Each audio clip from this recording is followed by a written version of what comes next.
So, Dave, why do you think Astronomical hasn't uploaded a video for ages? Dunno, Doug.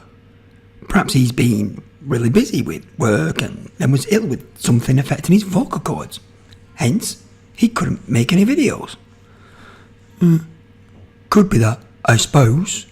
Or what, Doug? What are you suggesting? Well, that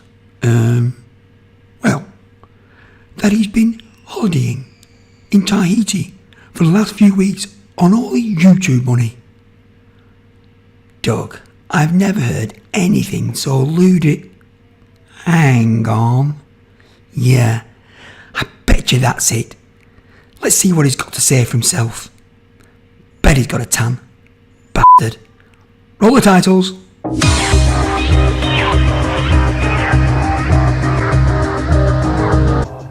Is that it?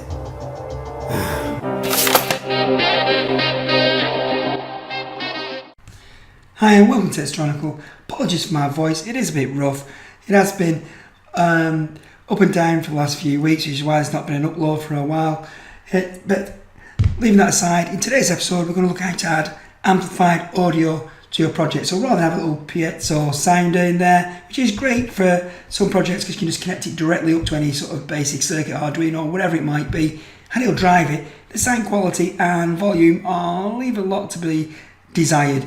So if we look at my Frogger project, I'll put a little card up some around here, it'll pop up in a second, and you can have a look at that if you want to. We used amplified audio. I've got a speaker, an amplifier, volume control. Let's just power it up and have a listen to that. Pop that in. And it should start up, so a bit more central. And we'll coin it up. A little controller. And we'll play a game, just let the play the game, just let the music play. Okay, so we can turn the music down with the volume control, so it's not audible at all.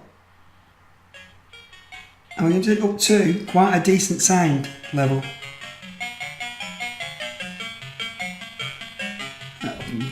Play. And there we are, we die. But all this does, I'll just turn it down a little bit. All we've got basically is the speaker obviously itself, the amplifier board, which is based on a PAM 8403. These are really cheap and I would recommend using these. These amplification circuits you'll probably find on the net, just using simple transistors, but I have miswired this on occasion and really abused these boards and they still keep on trucking. So yeah, they really do cost hardly anything as well. So I'll recommend using one of these little PAM 8403 amplifier boards, and they're dirt cheap. And you'll just need as well volume control, which I definitely recommend if you want to have your sanity, and a couple of passive resistors which are kind of just hidden down here, acting as a potential divider.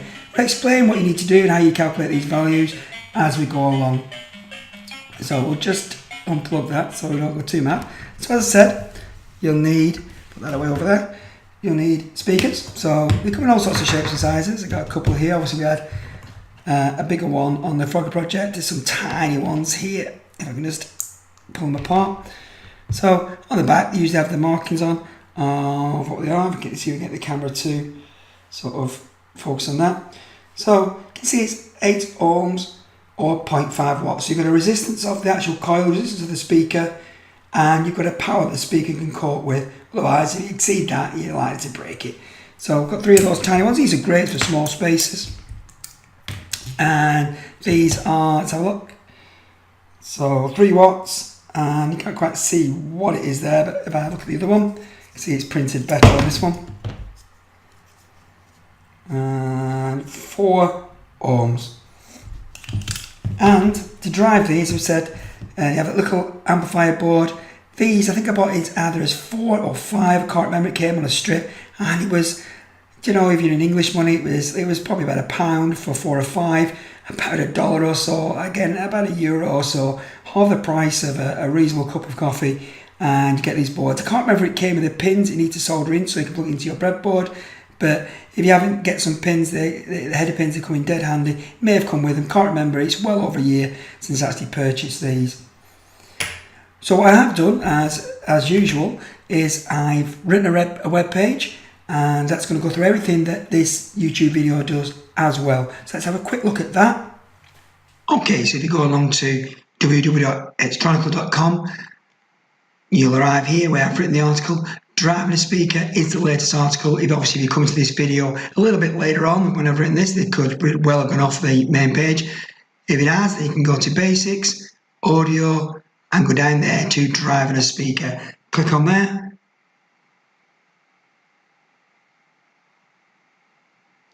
And the article will come up, and this will take you through everything that I'm going to go through in the speaker. In the speaker? I don't think I mean in the speaker, in the actual video.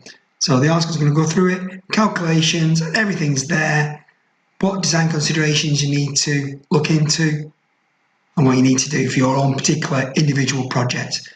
So let's move on back and have a look at what design considerations we do need to think about and what calculations we need to do.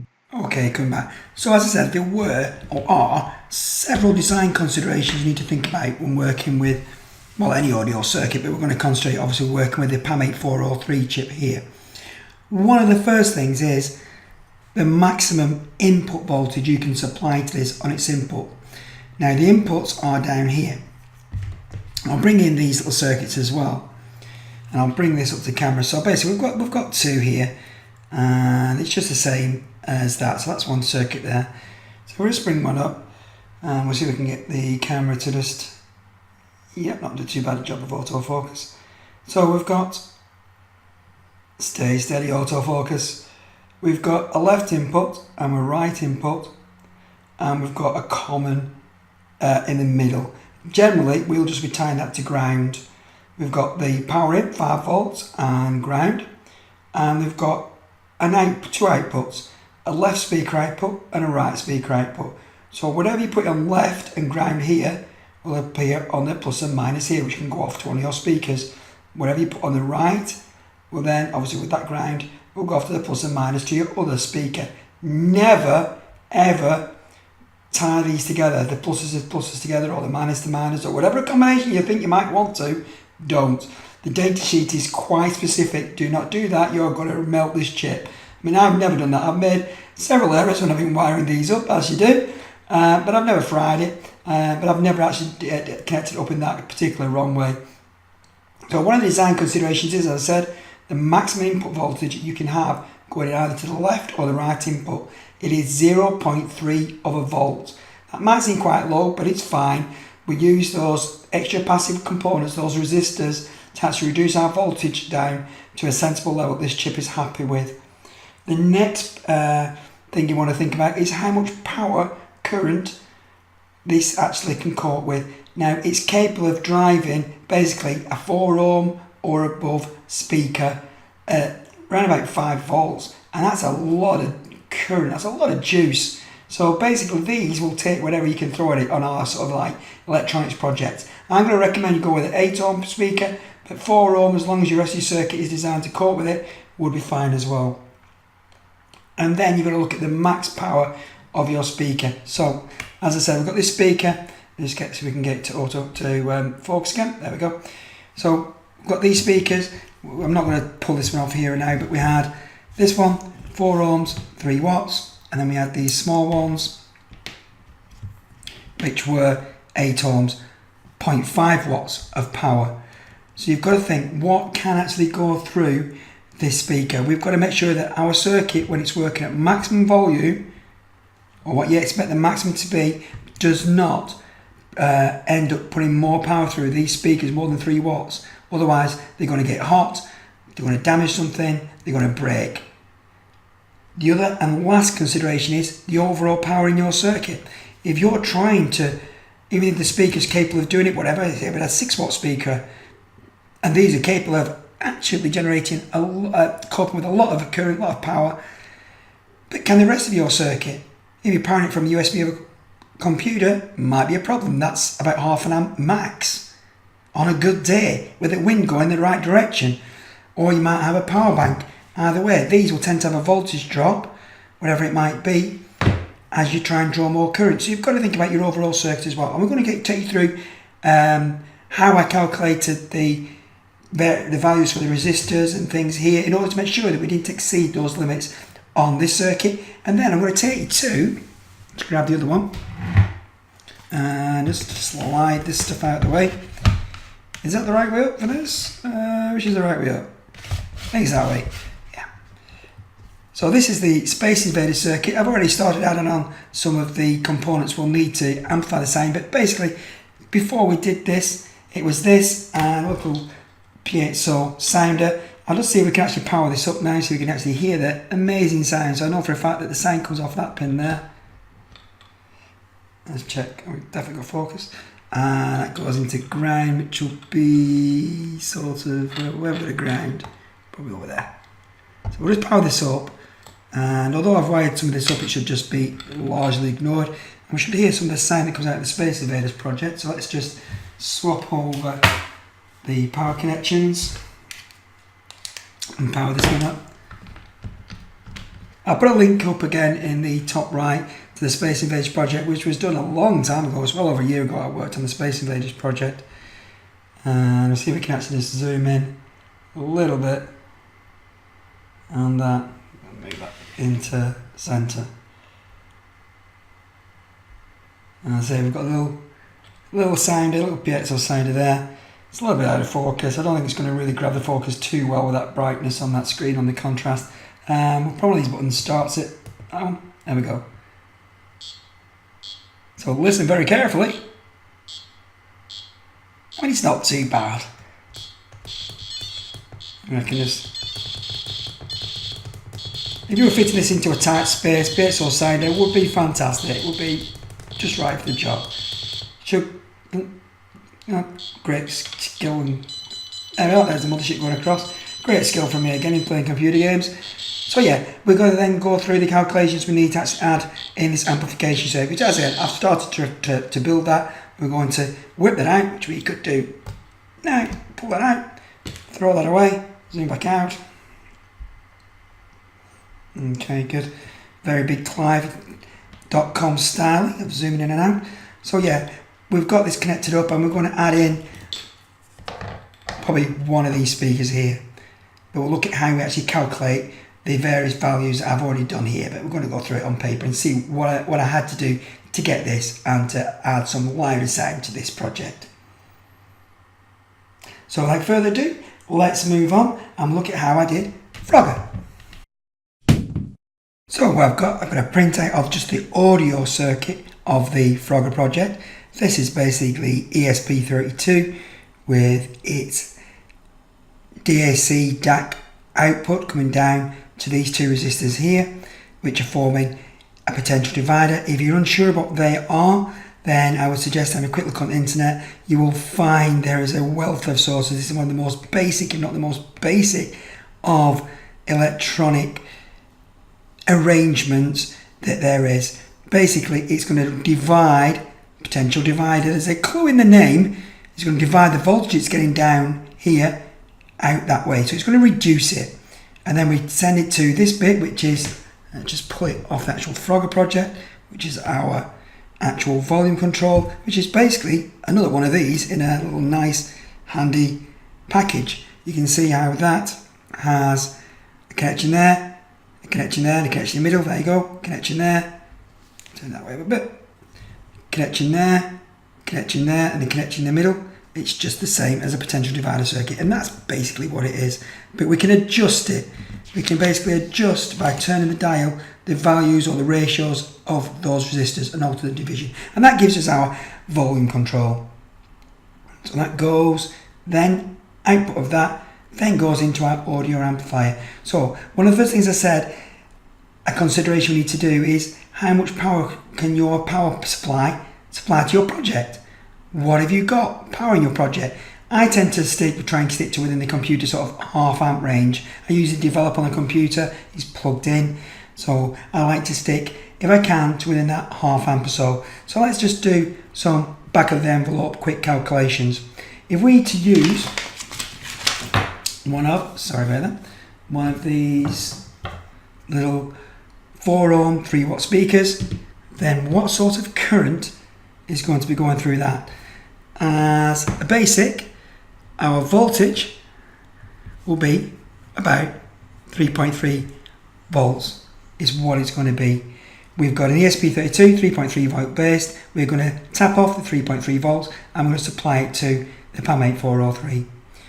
We have a resistance of the speaker of, it was 4 ohms. So what current at a peak, if this was at maximum voltage, so it's applying basically 3.3 volts to this speaker, but everything's turned up with a resistance of 4 ohms, I put there more equal 8 ohms. That's because I am recommending, after we go through this calculation, you stick with 8 ohm speakers. So what would be the current flowing through our circuit if we did use a 4 ohms speaker? The calculation is I equals V over R, current equals voltage divided by resistance. So I equals voltage 3.3 divided by resistance of 4. And that would be, is my incredibly expensive calculator, which you probably can't see the screen of, but that's not very important. Just trust me, whatever the figures come up with. 0.825 amps, nearly an amp. 0.825 amps. That is a lot, and it's well over the spec of a USB.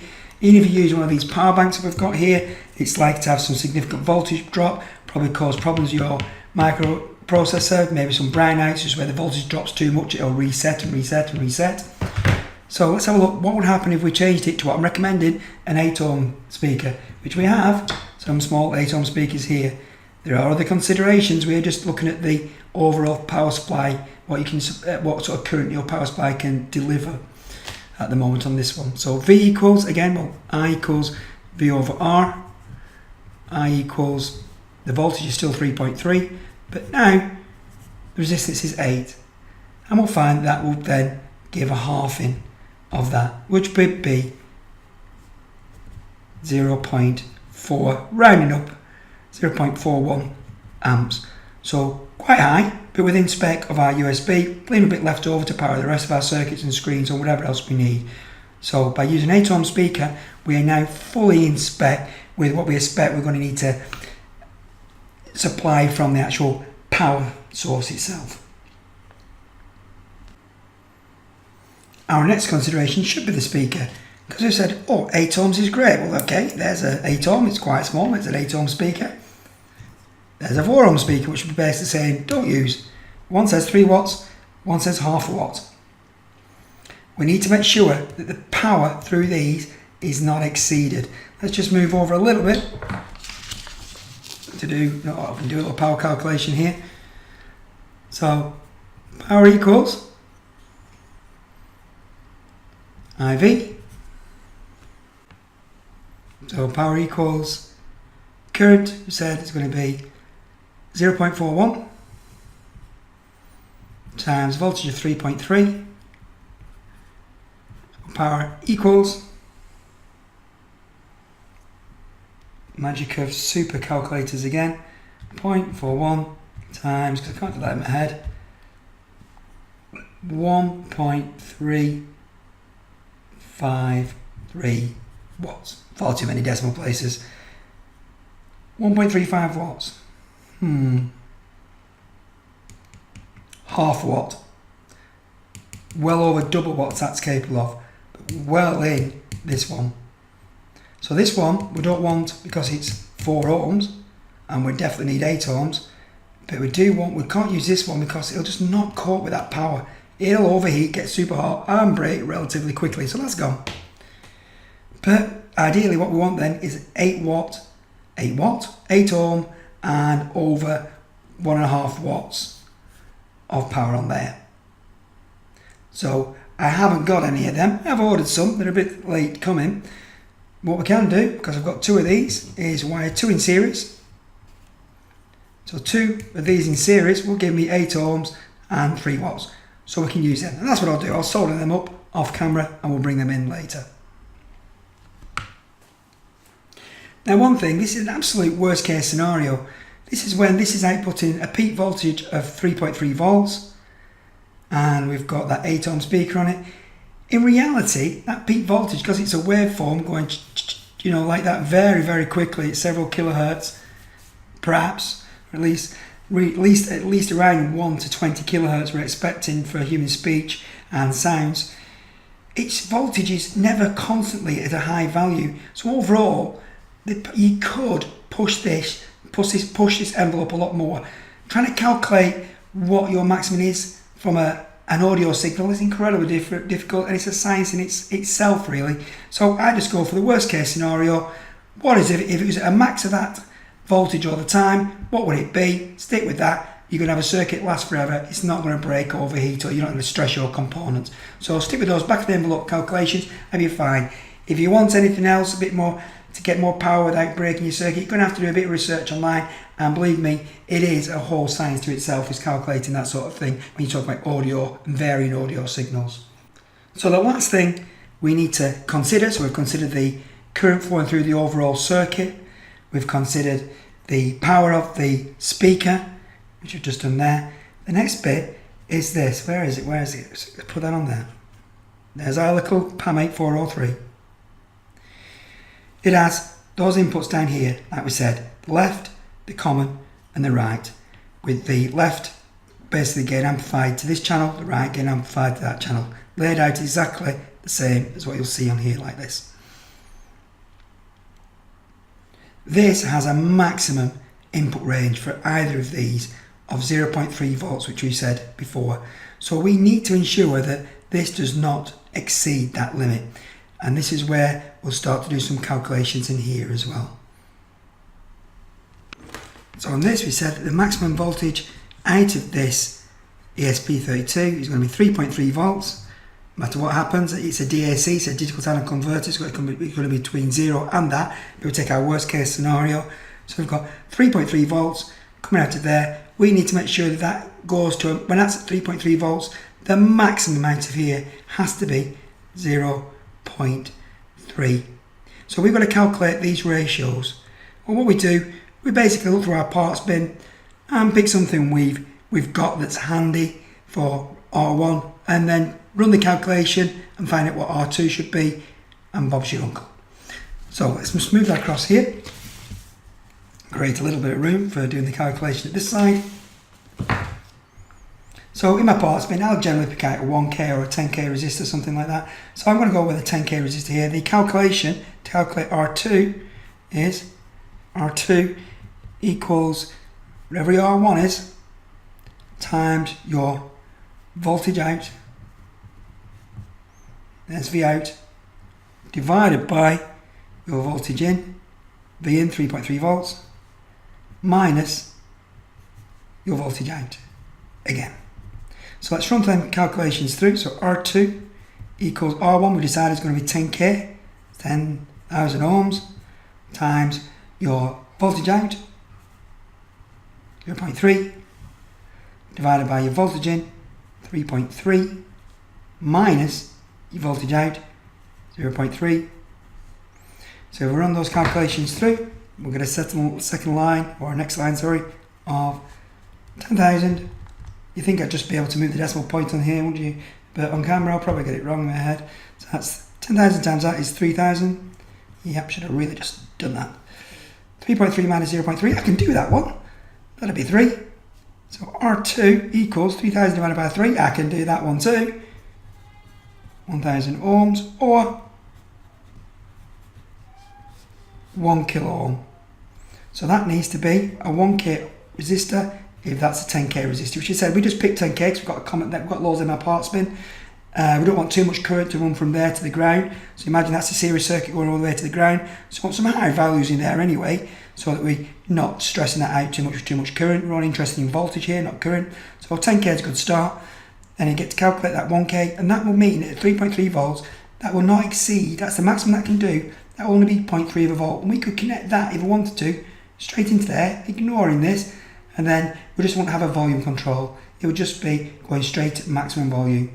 So then this bit, as I said, is just that bit. So we connect up voltage into that side.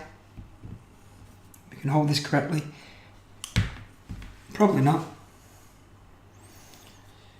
So voltage in comes in on that pin, grounded to that pin, and the middle goes off into our input. And then this again will actually then act as another potential divider, reducing that voltage even further, basically from 0 up to a maximum, because the maximum it can get in here is 0.3. So this will then reduce it from 0 up to a maximum of 0.3. So get a reduced voltage, and that will give you a volume control up to 0.3 maximum, which then will then amplify. So okay, we've worked out how to do that.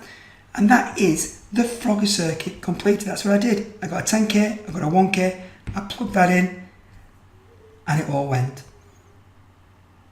So let's have a look how we do it for an Arduino circuit. Let's have a look at what the calculation would be with a 5V supply.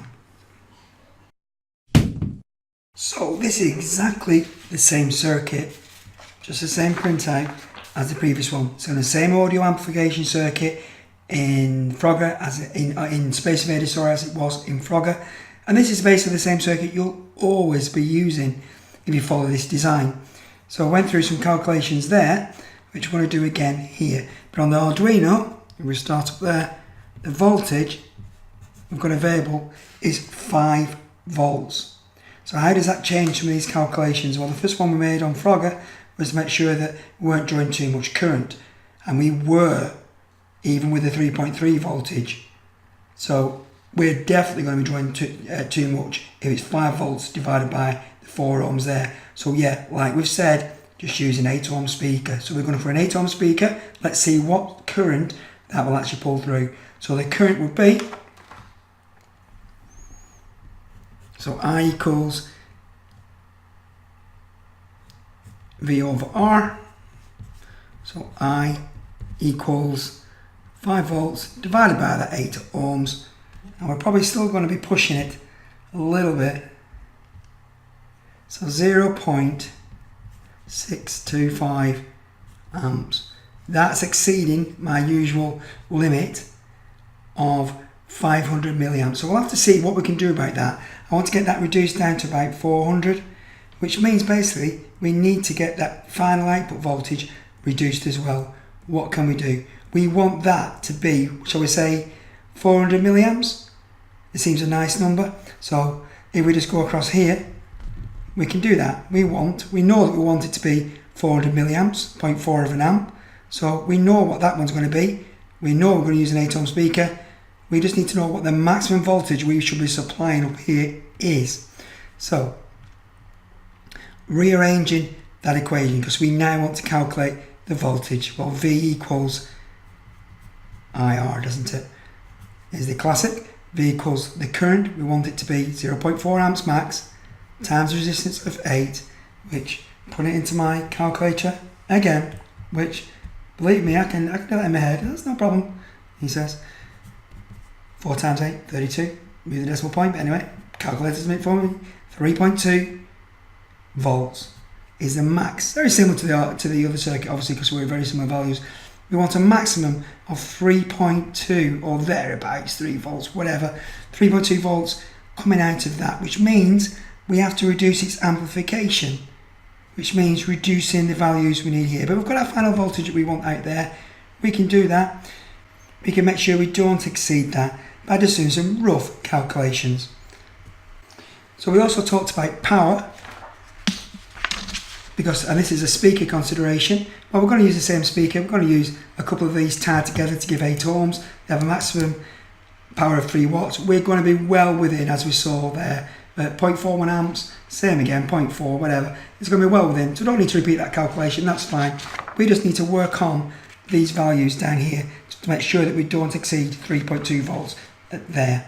Now 3.2 volts is roughly 2/3, 0.6 of 5, isn't it? Thereabouts. And let's have a look. So if it's 5 volts times 0.666 recurring, 2/3, yeah, 3.3 volts. That's going to be a winner chicken dinner, as another rather famous YouTuber in this sort of area would say. So we're definitely going to go with basically a 2/3 voltage, 0.66. So if 0.3 volts here, which is their maximum, would give a 5 volt swing here, we need to know what basically, I mean, this is back of the envelope, just very rough calculation. We're not going into any sort of detail. We'll just knock up our project, have some loud audio on. We're not going into too much nitty gritty. So we want to reduce this by 0.6, the maximum voltage that's going in to this V in here. So we're kind of working backwards a little bit now from what we needed there. So the voltage in is going to be, so this is going to be 0.3 is the maximum. We want to reduce that by 2/3. So times that by 0.6 recurring. And that would equal, the maximum voltage we want there actually is 0.3 times 0.6 recurring. 0.19, call that 0.2. So 0.2 volts is the maximum I want going in there to ensure that this doesn't swing too high a voltage. And as I said, these are all, like I mentioned here, they're all a bit rough back of the envelope, but they'll do the job without having to spend too much time getting bogged down in some complex or more complex maths than we'd like to anyway. So 0.2 of a volt is the maximum we want in there. We're not going to change that. That's a potential divider that's going to reduce whatever we get here up to a maximum of 0.2 there. So we want 0.2 there, which means the maximum we want to go into here is also 0.2, which then we just need to do this calculation here. So same again, I'll just always use 10k for that resistor. As I said, because I've just got lots of them. I tend to use something of the few k range for your first one. And then we've got that same calculation that we used up there, right down here. So R2 equals the R1 times your V out. Well, V out is going to be 0.2. It's the same, 0.2. That's what we want. The max out is 0.2 is what we want. So R1 times V out over V in, which is going to be, in this case, 5 volts. Because it's the Arduino circuit this time supplying this, minus V out. So let's actually put some numbers in there. So we're going to go to here. So R2 equals 10,000 ohms, which is R1, that's where we've got that from, times the V out, 0.2, over the V in, 5 volts, minus the V out, 0.2, and that will give R2 equals 2000. So you did that without the calculator then? Nah, see, can do it. 2000 over 5 volt minus 0.2, and I can do that one too, 4.8. So bring that down to here. R2 will equal 2000 divided by 4.8, which I can't do that in my head, I can guess what it roughly is. But let's just be a bit more precise. Divided by 4.8 gives about 416 ohms, which you won't have exactly 416 ohms, but that's what we ideally, we'll round it up, 417 ohms is what we want, or something very near to that. Now when you're choosing something very near, because obviously you won't necessarily get exact values, it was handy before in the previous one, it was exactly 1k, which is brilliant. Yeah, 1k is a normal range, a normal value resistor that can be supplied. And if you get something that's not quite right, always go to the next lowest down. This will actually just mean if you go to the next lowest resistor down, say whatever, 400 ohms, whatever you want to do, the next lowest resistor down will mean this will just not be quite as high. It'll be less than 0.2, but very close. If you go to a higher resistor, it pushes this up, which may overspec, may overdrive, may damage some of your circuits. Always go to the one below. So for myself, the obvious resistor for that would be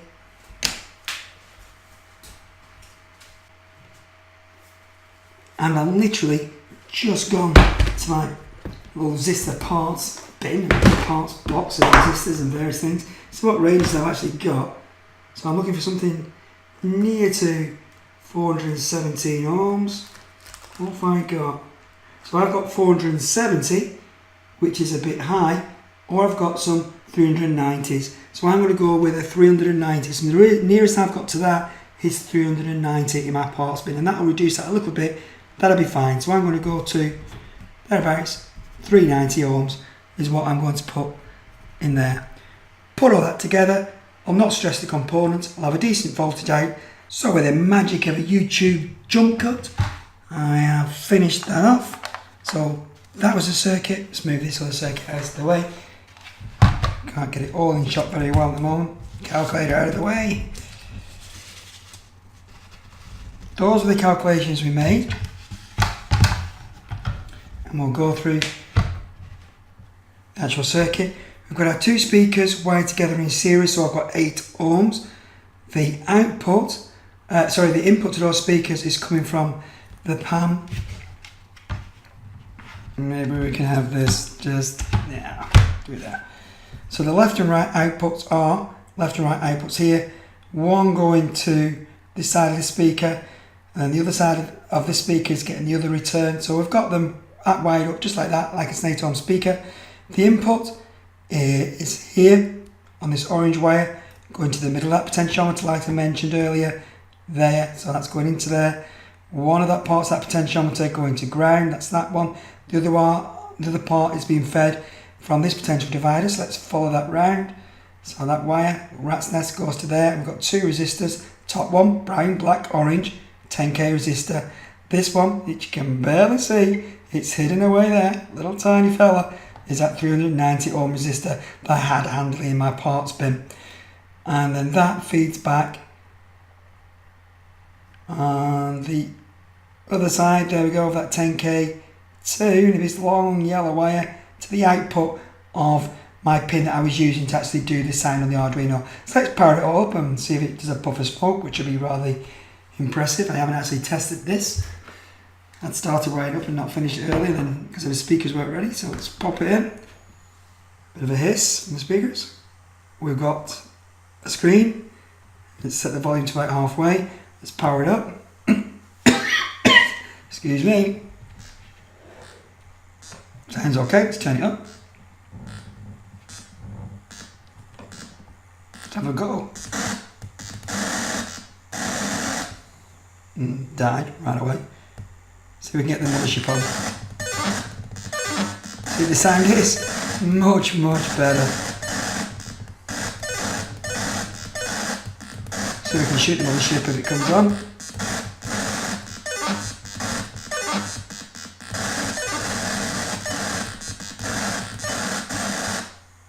One life left.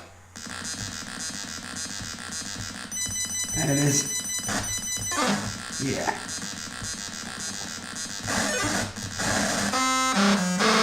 Oh, that's a bit loud. Bit of vibration on that. Turn that down a bit. Okay. So yeah, everything works fine. We'll just play it again. We'll just make sure we can turn the volume down. Make sure that's working. Yeah, to nothing. Turn that back up again. Okay, so yeah, whether this is a Space Invaders project like this, an ESP32 based project, whether it's just simple 555 timer doing some sort of oscillations to produce a simple buzzer circuit, whatever it might be, you can add one of these little amplifier chips, appropriate speakers, do the calculations that I've described there. Most of the time you are going to be on 5 volts or 3.3 volts, so you can see what sort of values will go. So you're designing Arduino circuits, then all you need to do is make sure you get an 8 ohm speaker and use my 10k and 390k values and these here. You don't have to do any calculations you want. All this is in case you actually go off piste, so to speak, and do something a bit more unusual. If you're using Arduino, use these calculations, and if you're using an ESP32, then these calculations, 10k, 1k, will work fine. I'd say this is not actually that important. You could have a 20k or even 100k there. 10k is a common value. I got that one. Hope that's been of some use to do that. So yeah, copy my values and you should be okay. Anything off piste, use my calculations. Go to the web page, have a look at that, read through the theory of what I've done here.